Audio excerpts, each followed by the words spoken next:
Le chômage tombe sous les 6% aux États-Unis. Axel de Tarlé, c'est une bonne nouvelle pour les Américains, mais ça pourrait avoir des conséquences bien fâcheuses pour nous en Europe. Alors, tout d'abord, effectivement, aux États-Unis, le chômage est tombé en septembre à 5,9%. C'est le plus bas niveau depuis juillet 2008. Donc on est avant la crise. Voilà, avant la faillite de Lehman Brothers, qui était en septembre 2008. Donc oui, on n'est plus très loin du plein emploi aux États-Unis.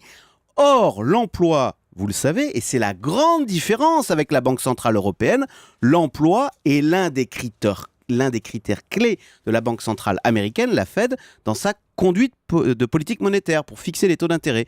Donc oui, l'une des conséquences, c'est qu'on parle de plus en plus aux États-Unis, et ces bons chiffres du chômage vont dans ce sens, on parle de plus en plus d'une hausse des taux d'intérêt aux États-Unis. D'ailleurs, vous savez, si le dollar monte en ce moment, eh bien, c'est précisément dans cette perspective. On se dit que les taux d'intérêt vont être relevés aux États-Unis. Donc, tous les placements en dollars, à la banque, etc., vont être mieux rémunérés, vont être plus intéressants. Donc, le dollar monte. Bon, j'imagine qu'avec l'effet des vases communicants qu'on connaît bien en économie, ça va avoir des effets sur les taux d'intérêt chez nous en Europe. Exactement. Si l'Amérique relève ses taux, et elle finira par le faire, les taux remonteront par contagion forcément en Europe. Vous ne pouvez pas avoir l'Amérique qui rémunère à 3% ses capitaux et l'Europe qui les rémunère à 0%. Sinon, oui, tous les capitaux partiront aux États-Unis. Donc, voilà. Vous nous annoncez, Axel, la fin de cette période de taux d'intérêt tellement bas en Europe. Et d'ailleurs, on a une idée de quand ça pourrait arriver ? Eh bien, écoutez, on parle d'une hausse des taux aux États-Unis début 2015. Donc oui, par contagion, l'année 2015 va être marquée en Europe par la hausse des taux.